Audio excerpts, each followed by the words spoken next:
vamos a empezar porque sí, seguimos bien en términos generales con las cifras de coronavirus. Se reportaron ayer 1.054 contagios nuevos en las últimas 24 horas y esa es la cifra más baja desde hace 141 días. Eso es una buena noticia. Hubo 23 nuevas muertes por COVID, pero lo que no sigue bien es Magallanes. Y lo que llamaron mucho la atención fueron las declaraciones del ministro de Salud, Enrique París, que dijo, no sé bien realmente qué es lo que está pasando en referencia a lo que ocurre en Magallanes, y es por la apertura de la frontera, porque hubo poco control, porque la población no entendió bien, o sea, él barajó distintas alternativas, porque la positividad, por ejemplo, en la ciudad de Punta Arenas está en un 26,8% del total de exámenes que se han practicado, y las cifras no bajan pese a que llevan un mes en cuarentena. Entonces, por ejemplo, el alcalde de la ciudad, Claudio Radonich, dice que acá hubo un problema con el aspecto laboral, que mucha gente cambió, gente que no tenía condición de servicios esenciales cambió el giro y entonces pudo seguir trabajando y que eso ha impedido que la cuarentena efectivamente funcione. Pero el MinSal también está evaluando si no habrá habido algo externo que explique las cifras tan altas y, por ejemplo, si no habrá contaminación en algún laboratorio con la toma de muestras. Y por eso se trajeron 1.700 muestras para poder compararlas acá, para poder revisar, y eso debería quedar claro en los próximos días. Pero Se hace el el procesamiento. subsecretario Zúñiga lo había descartado en horas de la tarde de ayer, al menos en principio, la tesis del falso positivo, La tesis ¿no? del falso positivo, claro. Exacto. Estoy viendo a la nueva intendenta, Magallanes, Jennifer Rojas, que va a estar con nosotros en el próximo bloque. Y dice que ella lo que propone es aumentar la trazabilidad para poder perseguir Exactamente, el virus. exactamente. Y también tener algunas restricciones eh, para los que lleguen a la región, para los que vuelvan a la región. Y ayer en Conexión Tele 13, me está apuntando muy bien la Andrea Rivera, el subsecretario Zúñiga dijo que los primeros exámenes habían dado el mismo resultado que en los laboratorios de Magallanes. Así O que sea, que estaría se descartada la descartaría tesis de... el falso positivo Exacto. como idea. O sea, los contagios son los contagios. Claro, lo que dijo el ministro Enrique París en una entrevista en la radio ADN es que él no sabía lo que estaba pasando, lo que es muy tranquilizador tomando en consideración que es el ministro de Salud. Eh, pero, pero, pero claro, no hay una tesis como tampoco la hay para el hecho de que hay muchísimos casos, o sea, proporcionalmente hablando, esto en nivel santiaguino estaríamos hablando de decenas de miles de casos, Claro. eh, pero el hospital no está El saturado. hospital no está colapsado. Exacto. Entonces, dice, hay 5 veces más pacientes que en abril, cuando el hospital estuvo atochado, pero ahora el hospital está funcionando relativamente bien, entonces por eso no se explica qué es lo que está pasando. Mm. Y por eso se produce la tesis de que si no habría habido falsos positivos. Que esa es una posibilidad. Y lo otro es lo que decía el ministro Mañalich el otro día, po, que ¿Qué también decían? lo ha deslizado el ministro Enrique París, que es el cierre de la frontera con Argentina. Lo que pasa es que lo Bueno, hablábamos el otro día, ¿no? Que es más o menos complicado aparentemente. claro, porque eso fue una de las preguntas que planteó el ministro París, si no habrá sido la apertura de la frontera. Que Mm, sabemos que en Argentina la situación está complicada. claro que sí. Bueno, Bueno, vamos a estar con la intendenta en el próximo bloque. claro, a ver qué nos puede contar la intendenta. Ahora, el ministro París también dijo que en los próximos días podría haber novedades sobre el desconfinamiento de las comunas de Valparaíso y de Viña del Mar, que llevan cerca de 3 meses de cuarentena, producto del aumento de los casos de COVID. Ambas comunas están evolucionando bien por el momento, están a la baja y yo creo que el miércoles vamos a poder tener noticias al respecto. Y en otro Miércoles por aspecto, hoy. hoy día miércoles, hoy, claro. Claro. El presidente Piñera dijo que Chile ha avanzado con la necesidad de garantizar que cuando exista una vacuna haya disponibilidad para los chilenos, y entonces contó que el país suscribió un acuerdo con COVAX, que es esta iniciativa colectiva liderada por la OMS, en que participan también la Unión Europea, otros países latinoamericanos y fundaciones como la de Bill y Melinda Gates, que permite tener más y mejores opciones y alternativas y más velocidad y certeza de acceso. Entonces, vía esa iniciativa se podrían conseguir 8 millones de dosis de la vacuna que Chile pida con la validación de la OMS. Además, se logró un acuerdo con el laboratorio Pfizer de Estados Unidos y Alemania, y entonces, cuando una vacuna sea aprobada por la FDA y por el Instituto de Salud Pública, o sea, cuando esa vacuna específica, la de Pfizer, sea aprobada por la FDA y el Instituto de Salud Pública, nosotros podríamos obtener 10 millones de dosis y Y además dijo que el gobierno de Chile ya ha manifestado la intención de compra y ha reservado casi 14 millones y medio de dosis de la vacuna que está desarrollando AstraZeneca con la Universidad de Oxford. Ahora, Claro, por dijo eso que la la portada prioridad del son Mercurio hoy, 5 millones. por eso la portada del Mercurio habla de 32,5 millones de dosis, Claro, digamos, porque se contando suman los tres proyectos. los 3 proyectos, pero lo prioritario son 5 millones de vacunas como para la población de más de riesgo, y eso incluiría a los trabajadores de la salud, los mayores de 65 años, los enfermos crónicos y las personas de centros cerrados. Con eso se empezaría y después seguirían con las personas de mayor edad para llegar a los más jóvenes. Eso. Oye, ¿te acuerdas que ayer hablamos de Puente Alto y se nos quedó casi 10 días en el cálculo, porque hablamos de como de 160 días de cuarentena? Son ciento Hoy la sesenta y tercera, siete sí, la tercera trae un artículo respecto a ese asunto y se llama Los 167 días de cuarentena que no han bastado, dice, y asegura que la municipalidad local y los expertos creen que la comuna todavía es la segunda del país con más casos activos por las extremas inequidades urbanas, por la vulnerabilidad y por el hacinamiento. Dicen que esos son los problemas y que francamente, o sea, parece más o menos evidente que la cuarentena no se respetaba en Puente Alto, que si no, la verdad es que sería otra cosa, ¿no? Claro, el problema es que Serían después de otros los ciento números. sesenta y siete días es difícil mantener el nivel de Mm. restricciones que implica la cuarentena. Claro, dice el alcalde Codina, los vecinos, esto no es un problema de irresponsabilidad, que los vecinos han respetado las normas de la autoridad sanitaria, pero tenemos una situación compleja porque la inequidad urbana lleva a miles de personas del sector poniente a desplazarse hacia el centro. El sector poniente de Puente Alto tiene 330.000 habitantes y no tiene una sola sucursal bancaria, por ejemplo, Claro, dice Germán no Codina. tienen servicios, no tienen, es muy Entonces difícil, necesita moverse. claro, Complicado la situación de Puente Alto, ¿no? muy Muy dura. complicado. Pero bueno, esperemos que mejore la situación. Hablemos de Escazú, porque ayer se conoció finalmente la posición del gobierno. No va a firmar este pacto que busca dar garantías para el acceso a la información, a la participación ciudadana y a la justicia en temas ambientales. El gobierno se viene negando desde el año 2018, pero el nuevo canciller Andrés Alemán se había comprometido a analizar nuevamente el pacto, y ayer las carteras de Relaciones Exteriores y Medio Ambiente hicieron un documento común con los argumentos para seguir negándose a firmarlo, que tiene que ver con que consideran que el pacto tiene términos muy ambiguos y sus términos son demasiado amplios, lo que expondría al país a demandas internacionales, a la judicialización de procedimientos ambientales, y generaría esto a su vez incertidumbre jurídica. Entonces, lo que plantean, por ejemplo, una de las cosas que dice o que ellos plantean es que dice que el pacto, que las personas tienen derecho a vivir en un ambiente sano. Y entonces la pregunta es, ¿qué es sano? Que puede ser un concepto muy elástico.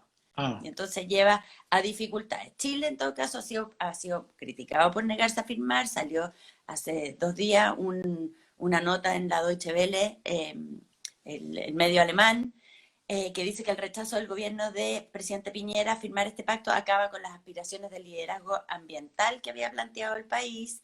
Y por supuesto, ayer esta noticia generó múltiples críticas en distintos sectores, en especialistas en temas de medio ambiente, en organizaciones como Greenpeace, y a través de las redes sociales. En Twitter, por ejemplo, se convirtió en tendencia el hashtag Escazú ahora. El gobierno promovió y lideró el acuerdo de Escazú, que hoy decide no firmar. El gobierno expuso el acuerdo de Escazú como argumento para conseguir la sede de la COP25. Bueno, resulta que todo fue un engaño, una publicidad engañosa, dijo Matías Azún, que es el director de Greenpeace Chile. Y ante la crítica que esto genera en distintos sectores, el canciller Andrés Alemán aseguró que no existe ninguna contradicción entre la política ambiental del gobierno y el rechazo a firmar Escazú. Dice que Chile mantiene una política ambiental muy fuerte y resuelta. Y la ministra del Medio Ambiente, Carolina Schmidt, dijo que la decisión del pacto, o sea, la decisión de no firmar el pacto tiene que ver con cómo este quedó redactado. O sea, no con los principios que hay de fondo, sino que porque la forma en que quedó escrito tiene muchas ambigüedades, que es lo que lleva a la no firma. esa es la posición del gobierno, digamos. Esa es la posición del gobierno. Son las 7 de la mañana con 18 minutos. Revisamos lo más importante de la última jornada con Angélica Bulnes por Tele13 Radio, tele13radio.cl y en Instagram Live, donde está muy activo nuestro público, siempre con sus comentarios. Oye, bien sorprendente la multa que la Fiscalía Nacional Económica pretende pasarle a Disney. Sí, es más de 4 millones de dólares porque la Fiscalía Nacional Económica presentó este requerimiento al Tribunal de Defensa de Libre Competencia para que multe por ese monto a esta empresa y su filial TWDC. Y la acusación es que la filial entregó información falsa en el procedimiento en que se analizó la operación de compra de acciones de Fox. Y además que incumplió medidas adoptadas durante el propio proceso de aprobación de esta fusión. La Fiscalía Nacional Económica concluyó que TWDC entregó información falsa al notificar la fusión con Fox en 2018. Lo que dijo es que no tenía ciertos antecedentes como algunos análisis, encuestas sobre el mercado, Mm. y después se dieron cuenta que tenía esos datos. Y entonces que no los entregó, y eran sobre las características del mercado que se iba a ver afectado por la operación en Chile. Y además, luego de que se aprobara la operación de concentración, Disney, la matriz, incumplió con las medidas que se le pusieron como condición para aprobarla por parte de la Fiscalía Nacional Económica, que era que tenía que comunicarle a todos los distribuidores de televisión de pago que operan en el país las medidas de mitigación que condicionaron la aprobación de este negocio. Y entonces la Fiscalía Nacional Económica dice que la compañía no envió nunca que no envió la comunicación en el plazo que se le había ordenado. Exacto. Y entonces, según la Fiscalía, estas violaciones son graves y explican esta multa de 4.100.000 dólares que se le está pidiendo al tribunal que le imponga a la operación.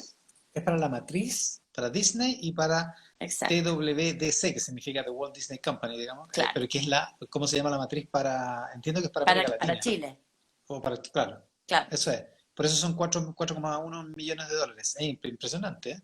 Sí, alta No, la multa. y además, además subraya una cosa, que es que cuando te pones de acuerdo con la Fiscalía para que apruebe, por la Fiscalía Nacional Económica, para que apruebe una operación, después la Fiscalía Nacional te pasa la cuenta, digamos. Sí, Entonces dicen, bueno, ¿cómo era la cosa? Porque ¿no así había dicho usted que descubrieron, no tenía estos datos? claro, porque hay un sistema como de revisión posterior, digamos. O sea, Y se ahí quedan fue, mirando. claro, y ahí Eso descubrieron es. que, exacto lo que tú decías, usted no había dicho que no tenía estos papeles, ¿y cómo yo me los encontré acá? Oh, ya. Cuatro palitroques, 4 millones de dólares, no es poco. O sea, yo sé que para Bueno, Disney es una no bicoca en sé, general. no sé si para Disney es algo, No, claro, pero igual, es mucha plata. pero igual Así que afecta su eso. imagen. No Sí, creo pues, que le guste estar en esta situación. en este comentario, por ejemplo. Claro, 7 de la mañana con 21 minutos. Hacemos mesa central y revisamos lo más importante con Angélica Bulnes. ¿Qué más? tampoco creo que le guste mucho estar Argentina en este comentario porque el Producto Interno Bruto de ese país se contrajo en un histórico 19,1% en el segundo trimestre de 2020 comparado con el mismo periodo del año anterior. Y esto fue lo que informó ayer el Instituto Nacional de Estadística y Censos, el INTEC de ese país. Y se trata de un indicador sin precedentes, el peor trimestre en la historia de Argentina, según los datos oficiales. Y sabemos que Argentina ha tenido algunos trimestres malos. Sí, Por ejemplo, esto supera lo que pasó en la crisis económica del año 2002, donde se hundió un 16,3%. Pero no es una sorpresa, porque de hecho incluso había sondeos, por ejemplo uno de Reuters, que esperaba que la caída promedio fuera más alta, que fuera 19,9%, fue finalmente 19,1% para el PIB en el periodo de abril y junio, considera la cuarentena estrictísima que se impuso el 20 de marzo en Argentina, eh, que profundizó la recesión que ya estaba arrastrando ese país. Está claro que lo que estamos viviendo, el tiempo que nos toca vivir, es un tiempo de emergencia, es un tiempo excepcional. Ninguna de las medidas que hemos tomado son medidas que nos hagan felices, son medidas que la coyuntura nos exige, dijo el presidente argentino Alberto Fernández. Y bueno, y acá se han visto, o sea, está la magnitud de la caída que se han visto todos los sectores afectados. La inversión se hundió un 38%, las importaciones cayeron un 30%, el consumo privado, las importaciones cayeron un 30%, las exportaciones un 11%, el consumo privado cayó un 22%. Bueno, ya sí, no hubo ningún sector que se salvara, pero la mayor caída es de los hoteles y los restaurantes, tal como ocurrió también aquí, que registraron una baja de un 73%.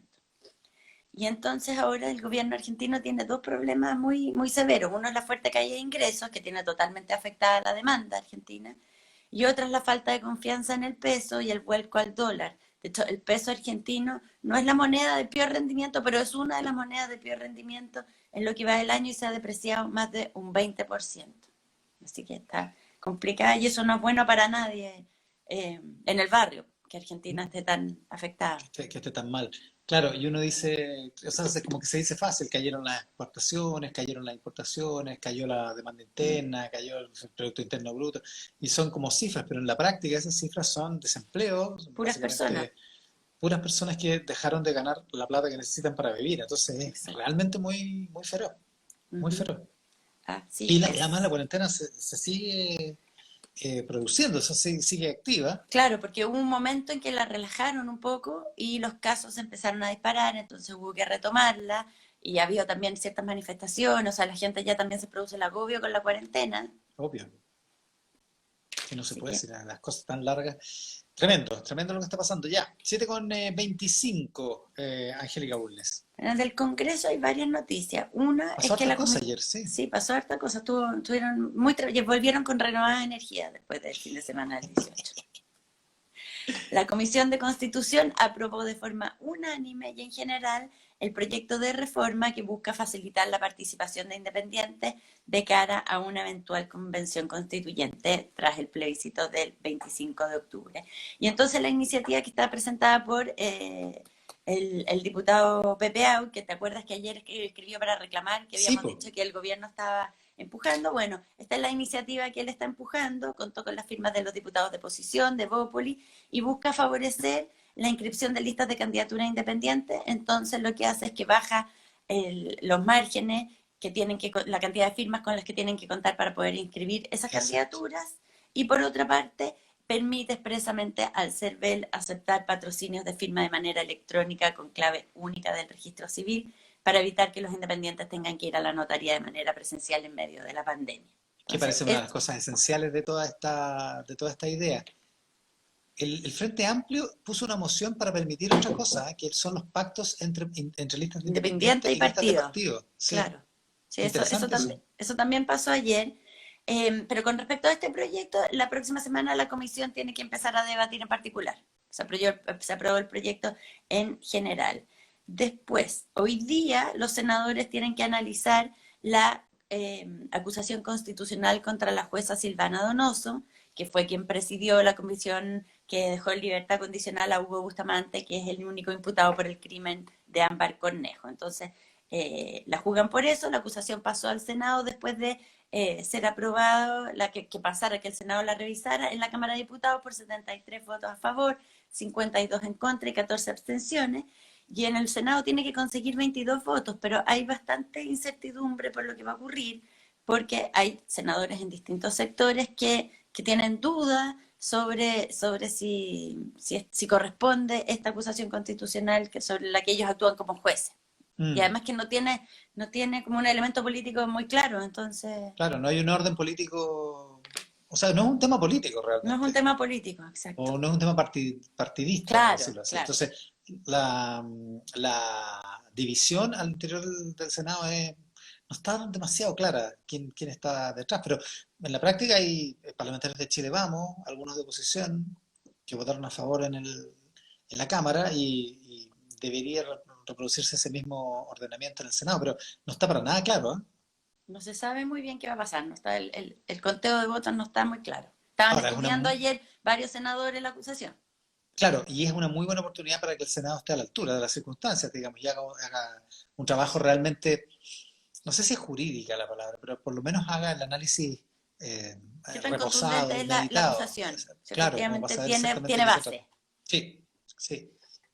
Hay una carta Otra muy cosa, interesante en el Mercurio de hoy respecto de eso, respecto de lo que significa en términos de la intromisión en las atribuciones del Poder Judicial y en cuanto también se juzga a la jueza Silvana Donoso, déjame ver de quién es la carta,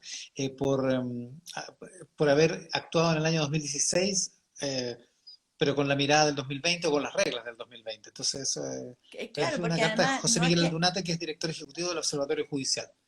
no es que ella infringió la legislación que estaba vigente en ese momento, No, pues, sino que estaba pegado a eso. sí, tal Oye, cual. otra cosa que te voy a decir es que con 40 votos a favor, uno en contra y una abstención, el Senado aprobó ayer el reajuste del salario mínimo del 0% real que propuso el gobierno en medio de la crisis.